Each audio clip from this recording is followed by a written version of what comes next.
The gym was bright in a way that always felt intentional. Not warm, not welcoming. Bright like a showroom. White lights that made every surface look clean. Every corner look supervised. The front area smelled like disinfectant and citrus spray, layered over the faint rubber scent of treadmills and the metallic bite of weights. A wall-mounted screen looped the same silent video of smiling people doing impossible lunges, their skin glowing like they'd never had to ask permission to exist in a space. Michael Harris pushed through the glass doors and paused for half a second, letting the air hit him. He'd chosen this gym because it was supposed to be simple.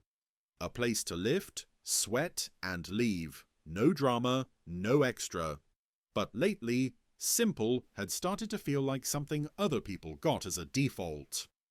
He tightened the strap of his bag and walked toward the front desk.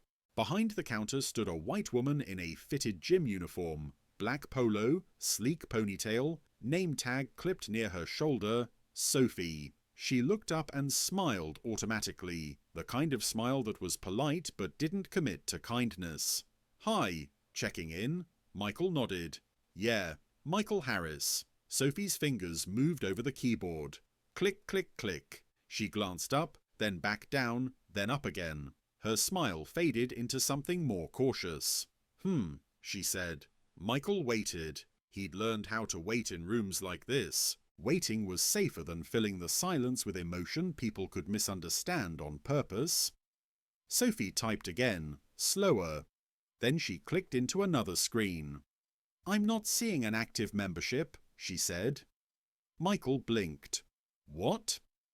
Sophie's posture stiffened slightly, like she was preparing for a reaction. "It says, cancelled." Michael let the words sit in the air for a moment. Cancelled. He'd been here yesterday. He'd checked in yesterday. He'd scanned his barcode at this same counter and walked past these same lights, past the same wall of motivational quotes that always felt a little threatening. No excuses, because excuses and explanations were treated like the same thing here. "That doesn't make sense," Michael said evenly. "I didn't cancel." Sophie's expression tightened. "It was cancelled on our end." Michael stared at her. "By who?" Sophie's eyes flicked briefly to the side, toward the back office door, then returned to him. "It was flagged." "Flagged for what?" She inhaled, and when she spoke again, her voice had that practiced tone people use when they're repeating something they've been trained to say. "For policy reasons." Michael felt his stomach tighten. "Policy reasons doesn't explain anything." Sophie lowered her voice slightly, like she was about to share a secret. "It shows behavioral concern." Michael's body went still. "Behavioral concern," he repeated, carefully. "What behavior?" Sophie's eyes shifted away again. "I don't have details. It's just what the system says." Michael's pulse beat once, hard. He forced his shoulders to stay relaxed. "Okay," he said, "then call someone who does have details." Sophie hesitated. Her fingers hovered above the keyboard like she didn't want to touch the next step. "I can get a manager," she said. "Please." Sophie disappeared through the door behind the desk. Michael stood there, alone at the counter, while the gym moved around him like nothing had happened. A white man in a compression shirt swiped his card and walked past without even looking. Two white women in matching sets laughed softly as they scanned in, their voices bouncing lightly off the clean surfaces. A trainer called out encouragement to someone on a rowing machine, upbeat and loud, like the world was friendly and fair. Michael felt eyes on him anyway. Not everyone's. Just one. A white security staff member near the entrance, arms folded, gaze fixed in that casual way that didn't feel casual at all.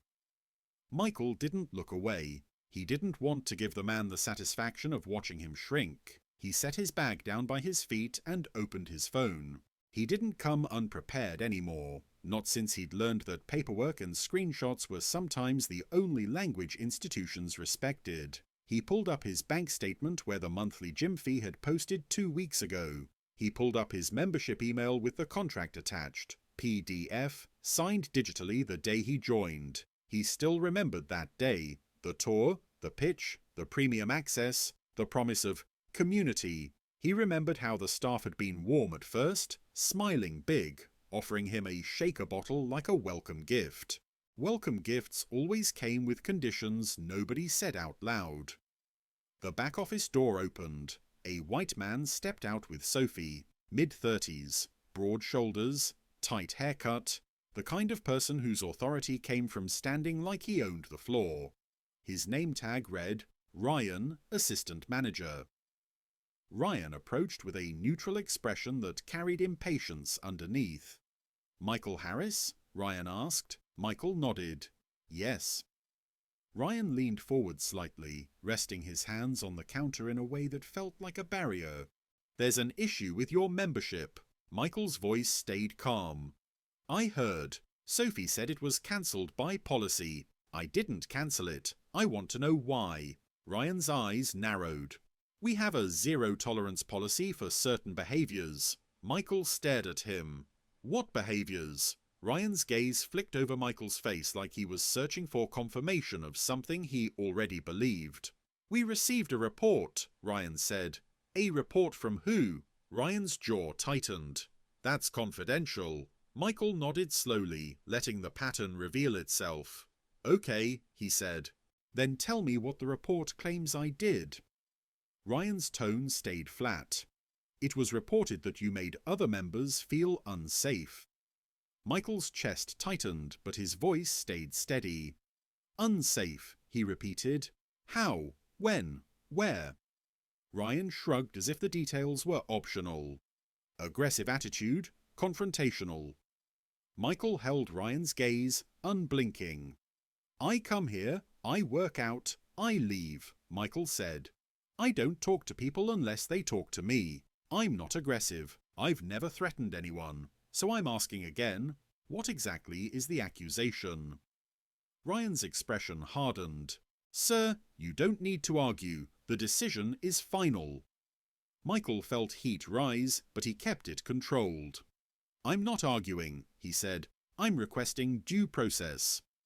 Ryan's eyebrows lifted slightly, like Michael had used a word Ryan didn't expect. "This is a private facility," Ryan replied. "We have the right to cancel a membership at our discretion." Michael nodded. "Sure, and you also have a contract." Ryan's mouth tightened. "We can terminate." "According to the contract," Michael cut in, calmly but firmly, "which I'd like to review right now. Because if you're cancelling my paid membership based on an anonymous report, you need to show me the clause that allows it." Sophie shifted behind Ryan, eyes darting between them. Ryan's voice took on a condescending edge. "The policy is clear." Michael didn't raise his voice. "Policies are not contracts." There was a small silence. It wasn't dramatic. No one gasped. No music stopped. But the air behind the counter tightened. Ryan's eyes narrowed. "Excuse me?" Michael's tone stayed even. "You said it's by policy. I'm asking for the specific written clause in the membership agreement that gives you the authority to cancel without evidence, without notice, and without refund, based on a vague accusation like aggressive attitude." Ryan's jaw worked, and for a moment Michael saw something flicker in his expression. Not anger, calculation. Because Ryan knew something, Michael also knew. A lot of power depended on people not reading what they signed.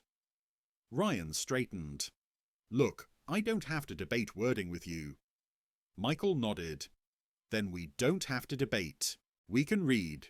He pulled his phone out and opened the contract PDF. The gym's logo sat at the top, small and clean. Michael scrolled quickly to the termination section he remembered from the day he signed. He'd read it then because he had learned to read everything, especially when someone smiled too hard while telling you to just sign here. He turned the phone toward Ryan. "I'm going to scroll," Michael said, "and you can tell me where your policy lives in this agreement." Ryan stared at the screen, then glanced away. "I don't read contracts off a phone." Michael nodded. "Great. Print it." Ryan's expression sharpened. We don't do that. Michael didn't move. Then email it to me now, or pull it up on your screen. Ryan exhaled through his nose. Sir, I'm telling you, the membership is cancelled. Michael's voice stayed calm, but it dropped lower, more serious. And I'm telling you, I want the clause. Ryan's eyes flashed. If you continue to escalate. I'm not escalating, Michael said. I'm asking for documentation. The security staff member near the entrance shifted closer, pretending to adjust his radio. His eyes were on Michael, not Ryan. Michael felt the familiar pull of the room trying to rewrite reality. If something goes wrong, it will be because you made it wrong. He didn't give them that. He took one slow breath and said, very clearly, I want a written explanation for cancellation, and I want the termination clause you're using. If you can't provide either, then this is not policy. This is discrimination dressed up as policy. Sophie went stiff. Ryan's face tightened. That's a serious accusation. Michael nodded. So is saying I made people feel unsafe without any details. A beat. Ryan's eyes flicked to Sophie again, then to the back office. Finally he said, Wait here. He turned and walked through the staff door. Sophie stayed behind, hands clasped in front of her like she was trying to look neutral.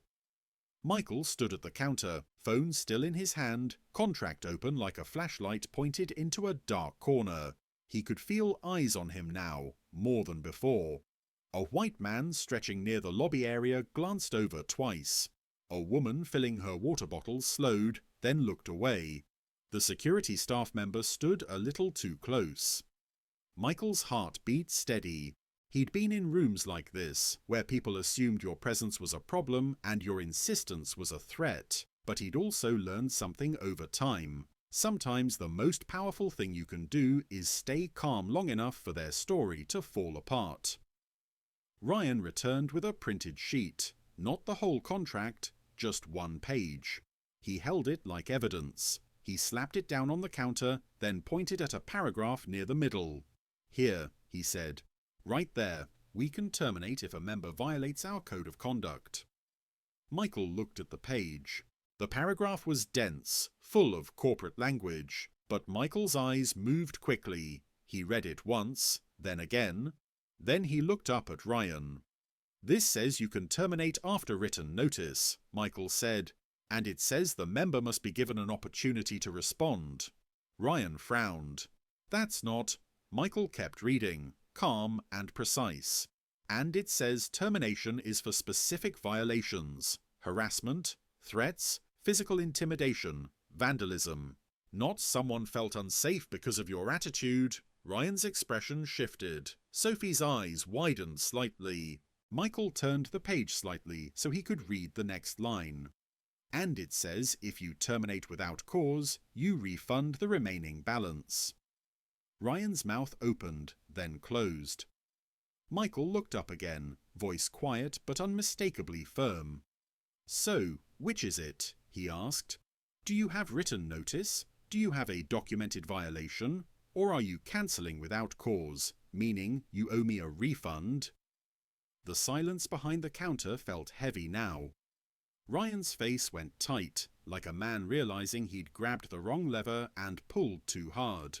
I'm going to need to review this, Ryan said quickly, reaching for the page. Michael placed his hand lightly on the paper, not snatching it, not dramatic, just stopping it from sliding away.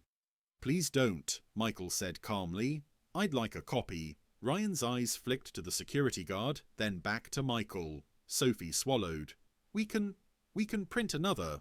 Michael nodded. Good. Ryan's voice dropped. Mr. Harris, you need to understand we're just trying to keep members comfortable. Michael held his gaze. And you decided I'm the discomfort, Michael said quietly. Ryan didn't answer. Michael looked down at the paragraph again and felt something solid form in his chest. Not anger, not fear. Something steadier. The truth was right there, on paper, and it wasn't on Ryan's side. End of Chapter 1. Chapter 2. Open the clause again. Ryan vanished into the back office with the printed page like he was carrying a live wire. Sophie stayed at the counter, posture stiff, eyes flicking from Michael to the security staff member like she wasn't sure who she was supposed to manage. Michael didn't sit, he didn't step away, he stood exactly where he was, calm, still, contract open on his phone, because he knew what happened when you let them handle it. They handled it by making it disappear. The security staff member took a slow step closer, not aggressive enough to be obvious, just close enough to remind Michael that the room had rules, and those rules were not written for him. Michael looked at the man's radio, then at his face. The guard's jaw tightened, his eyes slid away. Michael turned back to Sophie. "Can I get your name again?" Michael asked gently. Sophie blinked. "Sophie." "And your last name?" Michael asked. Sophie hesitated. We don't have to provide that." Michael nodded, as if he expected it. "Okay, then I'd like the corporate contact email for member disputes." Sophie's fingers hovered over the keyboard. I can give you the customer care line." Michael's voice stayed calm. "I want it in writing." Sophie swallowed. "Okay." She typed slowly and printed a small slip of paper. Michael accepted it without comment. He wasn't rude, he wasn't loud, but he was present, and presence, in places like this, could feel like rebellion. Ryan returned after several minutes, this time with a different energy, less confident, more controlled. Behind him came another person, white woman, early 40s, hair in a sharp bob, wearing a blazer that didn't belong in a gym. Her name tag read, Lauren, General Manager. Lauren didn't smile. She looked at Michael like a situation she planned to solve quickly. "Mr. Harris," she said, "I'm Lauren. I manage this location." Michael nodded. "Hi." Lauren glanced at Ryan, then back to Michael. "I understand you're disputing a membership cancellation." "I'm disputing an unsupported cancellation," Michael corrected calmly, "and I'm requesting the clause you're using in full context." Lauren's eyes narrowed slightly. "Our code of conduct allows us to cancel memberships for behavior that disrupts the gym environment." Michael nodded. "The contract says written notice and an opportunity to respond." Lauren's expression didn't change. "We're not required to provide details of complaints from other members." Michael met her gaze. "Then you are required to follow your own contract language." Lauren's lips pressed together. "This is a private business. We can refuse service." Michael nodded again. "Sure. And the contract outlines how termination works. You can't sell an agreement, accept payment, and then ignore the terms because you don't like being questioned." Ryan shifted behind her. Sophie looked like she wanted to disappear. Lauren folded her hands on the counter. "Mr. Harris, the complaint was that you were confrontational with staff." Michael's stomach tightened, but his face stayed still. "With staff?" he repeated. "When?" Lauren's tone stayed smooth. "Last week." Michael nodded slowly. "Last week I asked Sophie's coworker why my guest pass wasn't working. That's it. I didn't raise my voice. I didn't insult anyone. I asked a question." Lauren's eyes flicked briefly, as if trying to determine whether his calm was performative. Michael continued, still even. "And I'd like to know, does your contract define confrontational as a violation, or is it a subjective label used when someone doesn't accept being brushed off?" Lauren's jaw tightened. Ryan stepped forward slightly. "Sir, you're doing it right now." Michael turned his head to Ryan slowly, not sharply. "Doing what? Speaking calmly? Asking for a clause?" Lauren lifted a hand to stop Ryan. She looked at Michael. "You're very articulate," she said, and the words landed wrong, like a compliment that was actually a surprise. Michael held her gaze. "Thank you. Can we open the clause again?" Lauren sighed and gestured toward the office behind the desk. "Let's talk privately." Michael nodded. "Fine." As Michael followed them, he felt the security guard's eyes on his back, like he expected Michael to snap any moment. Michael didn't. Inside Lauren's office, the lighting was softer, but the air felt sharper. A computer monitor sat angled away from the visitor chair like it held secrets. A framed mission statement on the wall promised community, wellness, and respect. Michael sat. Lauren remained standing for a moment, then sat behind the desk. Ryan stayed near the door, arms crossed. Lauren opened a folder on her desk. "Mr. Harris," she said, "we are trying to maintain a safe, comfortable environment for all members." Michael nodded. "So am I." Lauren continued. "When a member is reported for behavior that makes others uncomfortable, we can act." Michael's voice stayed gentle. "The contract says you can act after notice, and that I can respond." Lauren's eyes narrowed slightly. "The clause Ryan showed you is part of a broader section." Michael leaned slightly forward. "Great, let's read the broader section." Lauren looked at Ryan. Ryan's jaw worked. Lauren pulled a printed packet from a drawer and slid it across the desk. Michael recognized it instantly. The full membership agreement. He turned to the termination section and read aloud, slow and precise. "Termination for cause requires written notice," Michael said. "Opportunity to respond. Specific violations listed: harassment, threats, physical intimidation, discriminatory language, property damage." He looked up. "Do you have any evidence of those?" Lauren's face remained neutral. "We have a complaint." Michael nodded. "A complaint is not evidence. It's an allegation." Lauren's tone tightened. "Our staff noted your tone was aggressive." Michael's eyes stayed steady. "Whose tone? Name the staff member, date, and what I said." Lauren didn't answer. Michael continued reading, letting the paper speak louder than anyone. "And here it is," he said, tapping the page gently. "If termination occurs without documented cause, the gym will issue a prorated refund of unused membership fees." Ryan shifted uncomfortably near the door. Lauren stared at the page, then at Michael. Michael's voice stayed calm, but it carried weight. "So there are 3 options," he said. 1. You provide written notice and documented cause, and I'm allowed to respond. 2. You admit you don't have documented cause, and you refund me. 3. You reinstate my membership and we move on, because the real issue here is that someone didn't like me asking questions. Lauren's expression hardened. "That's not fair," she said. Michael didn't flinch. "It's accurate." Lauren leaned forward slightly. "We are not discriminating against you." Michael nodded slowly. "Then prove it with process." Silence. Lauren sat back, eyes flicking to the monitor as if the screen could offer an escape hatch. Michael stayed still. He wasn't trying to win an argument. He was forcing the institution to choose between ego and paperwork. Lauren finally exhaled. "All right," she said, voice clipped. "We can issue a prorated refund." Michael held her gaze. "No." Lauren blinked. "Excuse me?" Michael's tone remained calm. "I'm not leaving here with my membership erased and my name flagged in your system as a problem. I want reinstatement, and I want the behavioral concern note removed." Ryan scoffed softly. "That's not..." Michael turned to him calmly.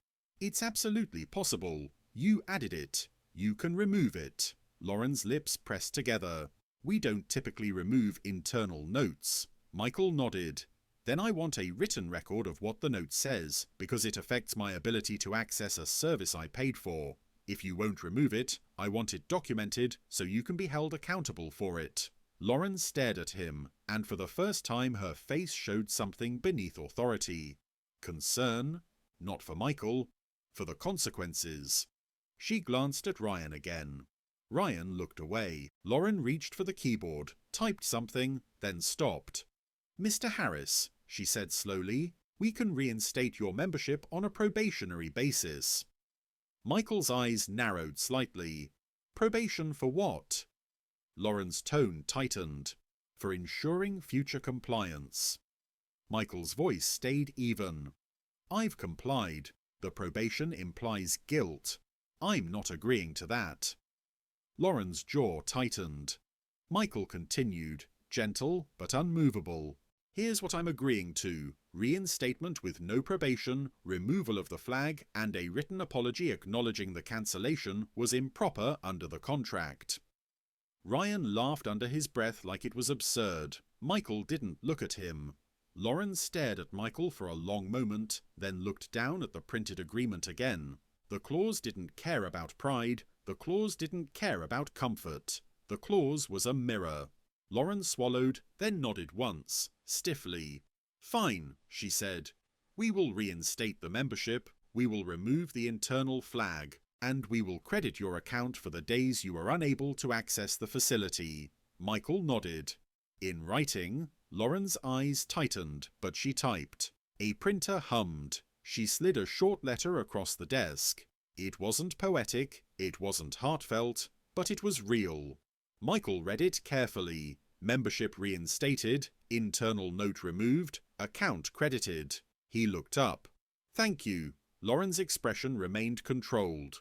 We value all our members. Michael stood, gathering the papers. As he walked out of the office, Ryan moved aside reluctantly. Sophie watched him with wide eyes, part relief, part confusion, like she'd never seen someone refuse to accept the story being written about them.